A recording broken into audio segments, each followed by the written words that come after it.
Hi everyone and welcome to this channel. So today I'm going to talk about culture and social norms and how they actually affect development. Now you may understand by now that I'm very African and I want to explain some of the issues that would grossly affect the level of development coming from a cultural perspective. What we do here is go back.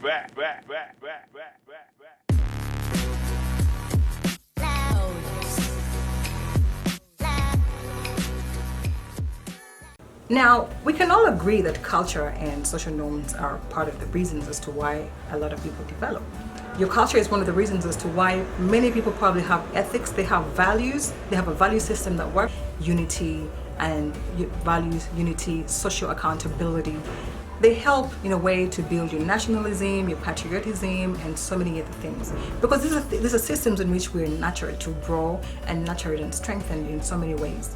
However, culture and social norms, I believe, are also some of the reasons as to why Africa or other black states are also not being, are not growing as fast or are not progressing as fast, because we're so conservative in so many ways. I want to discuss and I want to talk about some of the things that would literally impinge our development process as Africa. Number one, discrimination among people. Of course, you consider that there's a lot of people out there that are socially and marginally discriminated.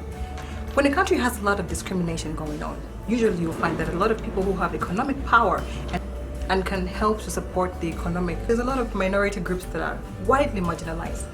You look at people like albinos, you look at people like, the people with disabilities, and it's only recent, and people like, the far sects, for example, what they call the Banyoro and other people from other tribes, especially the Bakonjo, for example, from the Ugandan region. Now, when you look at such marginalized groups, you're really limiting them and you're not giving them the confidence to think and know that they can actually do so many things on their own. What usually happens is that once they're marginalized, their confidence drops by so much, first of all. And secondly, you don't really have a goal at so many ways you can actually develop them as a culture and as a marginalized group, because you don't know what economic value they can actually add. So sometimes we need to integrate, a lot of like human rights related factors which critically come in to help control and establish some of these societal norms and disability drive, or help to progress a country economically, maybe marginalized or segregated from the holistic economic development process, and that actually drives them out.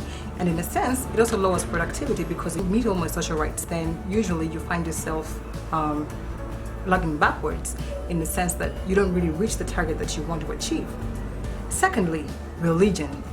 I know a lot of people will say that religion has played a part in helping people move forward, uniting people, and also imposing values to a lot of people.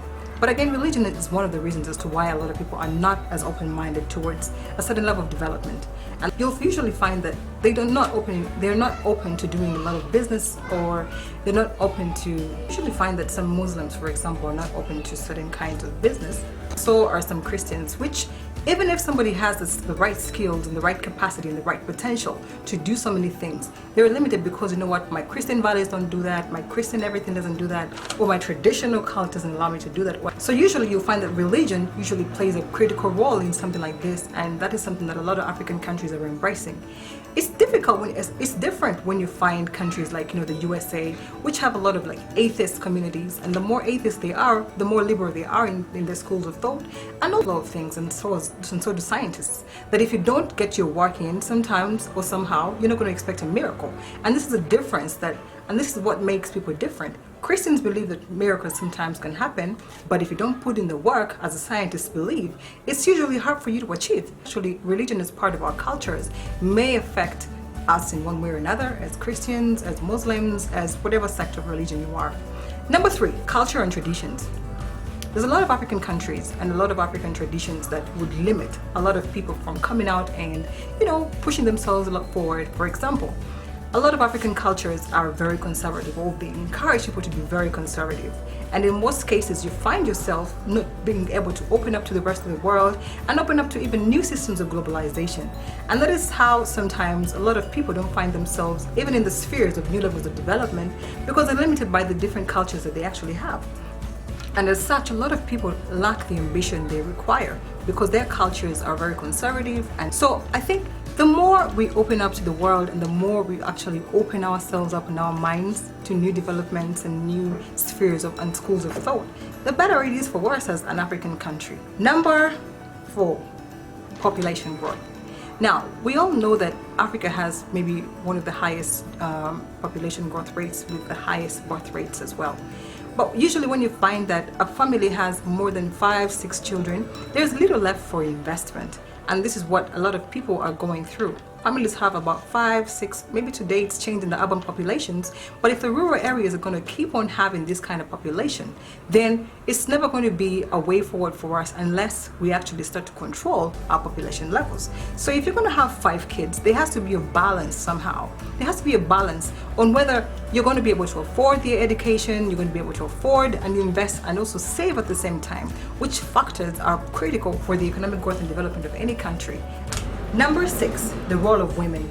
There's a lot of women in Africa who can actually do so many things that you just have to sit back and think, how can we actually develop the women? Now, don't get me wrong, there's countries that are actually focusing a lot on women's rights, but right now what's happening is that whereas our economic value and productivity sometimes and in many countries in Africa can be varied with women's involvement into maybe leadership roles, political roles, and also economic and entrepreneurial roles, and giving them more power, more rights, this is something that we'll probably do to encourage ourselves and to be better people in Africa.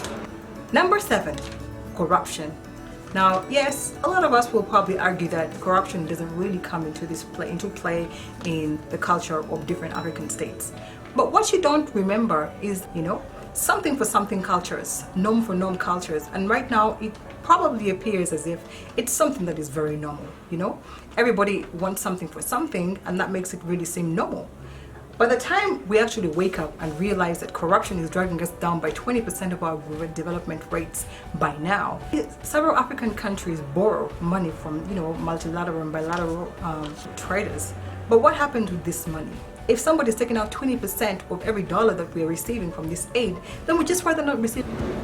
Number 7, normalcy and poor attitudes. Now, when you look at so many things happening right now, people find roads and infrastructure is underdeveloped, and if we pay taxes, you pay your taxes, you do everything right. Because we find it normal to drive on a road that has potholes and everything.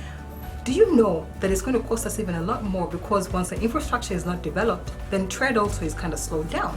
For some reason, we need to also be vigilant on exactly what it is that we want to achieve as Africa. And for some reason, if you don't find yourself in a situation where you can actually control all of these things together for the economic growth and development of any country. Number 8, the education systems.